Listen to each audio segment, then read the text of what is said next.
Hi guys! Welcome to my vlog. O, diba? May vlog talaga.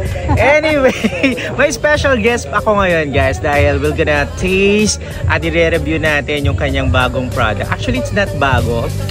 It's new lang dito sa Ilocos dahil itong product natin ngayon na i-review natin is yung delicacies and ano nila, parang ang tawag dito? Specialty ng aking kumare, and of course ang the beautiful face and brain of Chloe's Kitchen, at syempre one of the best coordinators. Ang special guest, let's welcome my kumare Mars Chloe Publico, guys. Tara! Kahit biglaan. Oy, biglaan to talaga, guys. So ngayon guys, i-introduce namin sa inyo yung bagong puto with... yan. Talagang bago yan. Oo. Actually, meron siyang dalawang flavor. Yes, yung original flavor niya, which is... carrot puto at saka yung ube makapuno puto. Yan. Pero ngayon, ito yung trinay niya na bagong... Fresh lang, kani-kanina. Bagong luto, bagong invention. Kasi kailangan sa business natin may tinatawag tayong product innovation. I-improve natin yung mga product natin para naman tangkilikin ng mga madlang people. So, ako muna ang titikim sa ating bagong puto. At ito ay ang Buko pandan puto. Buko pandan puto. So, kung anong pwedeng idagdag, pwede din naman natin ilagay. Yes. So mamaya guys, ilalagay natin yung contact details ni Mars Chloe para for your orders. I think this is for Christmas season, lalo na sa Pasko. Kailangan natin ng puto. Masarap na pagkain, at etong pansit malabon din, mamaya titikman din natin siya. So lahat dito, walang edited, walang filter. Kailangan yung totoong review natin sa product natin. So, ayun. Let's try! Diba? Lakas baka samahan mo ako, Mars. Yan, si Mars actually from Pampanga, guys. So, paano ka ba napunta dito, Mars? Ikwento mo naman Inasal ako.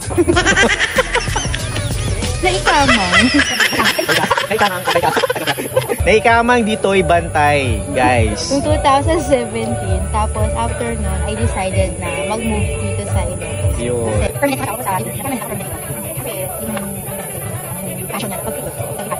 Passion ko is cooking. Teaching also. I was a teacher also. Oh, kaya naman pala. At alam nyo guys, for the information of everybody, pagdating sa Pampanga, maano talaga sila sa pagkain. Talagang malasa sila sa pagkain, di ba? Masarap talaga, in fairness, yung kanyang mga niluto. Natikman ko na yan. Dalang lang magluto, pero pag nagluto, ay... Anong luto yan? Ayun, nire-request nga nila sa akin yung kare-kare ko daw. Parang hindi ko pa natikman yung kare-kare. Oo, kare-kare. Tapos mga anak ko yung lengua, yung asawa ko yung sisi. Dami lang nire-request. Kaya hindi ko pa nabibigyan kasi nga busy pa kasi siya sa events, guys. But eventually, may plan siya na mag-put up din ng sarili niyang restaurant. So, hopefully. Next year kung maganda ang ating let's claim it, Mars. Manifesting. So, eto na guys. Titikman na natin yung buko pandan. Nauna na si Mars. Eto, pwedeng ganito na lang. Oo, ganyan na lang. Para ma-feel ko. Eto na.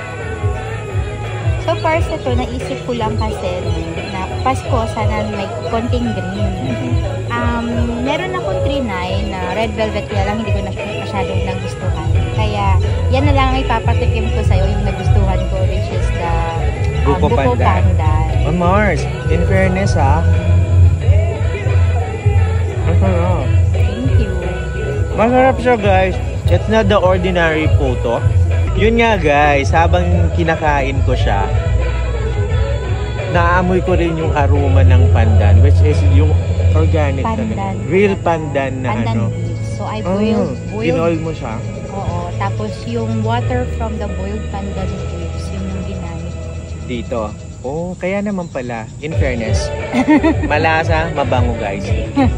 Tapos, I'm not a fan of cheese, pero Yung lasa ng cheese niya kakaiba. Di ba may mga iba't ibang klase ng cheese kasi? Pero itong ginamit niya guys, kakaiba, parang may magic. Secret. I love the... yun yung sikreto. Hindi natin pwedeng sabihin. I love the combination of the cheese and yung pandan na flavor niya. Pwede ko na bang idagdag? Yes! Bibigyan lang sana kita ng free pancit malabot, bigla may pa-interview ka. Siyempre, kailangan natin i-share. Pag masarap, i-share natin. Dahil mahilig ang mga Pilipino ng pagkain, guys. Malay mo, mapunta sa abroad. Diba? Why not? So, this one is 5-star, guys. Approved to. Approved. Sarap mo. Yes. Looking forward sa maraming Yes. Handa na ba kayo, guys? Pansit malabon! Pero what is the distinct or the difference from the... Yung sauce. So, pork-based ang sauce ng pancit malabon. Shrimp-based naman yung sauce ni pancit malabon. Tapos, thicker yung noodles ni malabon. Thin naman yung kay palabon. The taste itself, pag matitikman mo siya mamaya, the taste itself, you can say, oh, this is really not palabon. Kasi rice noodles lang dapat ang gagamitin natin. Para hindi magbago yung yung lasa. Yung consistency din yung natin. Saka, ang daming nagre-request sa akin na, Chloe, pwedeng mas maraming sauce. Hindi ko pwedeng gawin yun kasi hindi naman siya palabok. Okay. Saka, mag-iiba yung lasa kapag masyado siyang maraming sauce. So, kung bubuksan mo siya, at saka kung idalapit mo sa camera, hindi siya hindi siya ma-sauce. Ako nga. Guys, pero kung titikman mo, kapit na kapit yung lasa niya hanggang sa noodles. Ang bango. Hanggang sa noodles. Actually guys, natikman ko na to dati. So one thing I like about this is eto. Ano ba to, Mars? Yung karne niya. Para siyang sisig. Oo, ang dami nagsasabi para daw siyang ladek, para siyang sisig, para daw siyang lechon. Ano daw eto, ba yan? Guys, para siyang ladek or sisig. Ito yung isang nagustuhan ko dito talaga. I'm not mahilig sa malabon, but when I tasted this one, it's really different. Oo, ito yung isang nagpalasa dito sa malabon natin. Well, so yung malabon, actually it's our family business for 38 years. Wow. Oh my God! Si lola ko kasi is tagang malabon. Kami lang yung may ganyang lasa. Kasi authentic malabon recipe. Tapos pinasa-pasa yung recipe sa generations to generations. Ikaw ba? Kalasa ba? Saan kalasa? Saan kalasa? May na rin siya, may kalamansi na rin siya. Yes. Kaya pala. Hindi mo na kailangan magdumi ng kamay. Come on. Sarap guys. Lahat ng makakatikim Pars actually speechless. Kasi hindi daw sila nakatikim ng ganyang malabon. Guys, para biro, hechos. Highly recommended. Hindi ako nagre-recommend ng produkto na mapapahiya ako guys. So kailangan matikman ko muna bago ko siya i-recommend. Kasi mahirap din naman pag nag-recommend ka saka tapos. Hindi yan agad napapanis. Ayun pa, yun sana yung tatanungin ko. Yung lifespan niya. Oo. So a whole day na pwede siya, hindi siya masisira. Kasi nasa tamang proseso yung pagluluto niya. Pag hindi tama yung process ng pagluluto niya, madali lang siyang makain. Di ba ang mga pansit madaling makain? Oo. Di ba yung mga palabo? Even kinabukasan, pwede pa siya i-read. Orderin mo siya ng umaga hanggang gabi, pwede pa siya. Parang nag-ready ka. Siyempre, yung last na... dapat laging pinapasarap. Dinadasalan pa yan. Sorry guys, ubusin ko to. Mayroon din nang sabi sa akin na, bakit ganun? Hanggang noodles may lasa. Totoo. Hindi siya yung labas lang. Para siyang na-absorb ng noodles yung niya, yung lasa niya talaga. Sa labas. Sa labas, oo. Ito yung karne. The best yung karne talaga guys. So yun guys, pansit malabon ni Ma'am Chloe natin guys. Chloe's Kitchen. Wala pa siyang physical store, pero pwede nyo siyang i-contact. Yeah, messenger or call or text. Ano yung ano mo, Mars? Chloe Public. Chloe Public. Ang social. Naman pa sila baka Bisaya. Chloe Publico, guys. I-add nyo sa Facebook and then you can get your orders for Christmas para sa Noche Buena natin this Christmas. This is perfect. Highly recommended. Pati yung puto natin. Wala nga lang yung ube tsaka yung carrot na flavor. Nag-experiment lang ako today. Pero masarap din yun. Natikman ko rin yun dati kasi yun yung mga original na flavors niya. But this one, the new pandan, buko pandan, is also highly recommended, guys. At ano pa, friendly pa siya yung budget. Friendly. Yeah. Magkano naman yun, Mars? So, meron akong solo tab. Yung ganito siya. It's 120 pesos only. This one? Yes. So, yung mas makapal is 300 pesos. May mas makapal dito. 2 to 3 persons. Persons na siya. Pero alam mo, kunti lang yung kinuha ko, pero busog na. Oo. Mabigat sa tiyan. Mabigat siya. So, nakakaano talaga to. Makawaras ko na dati Ilocano.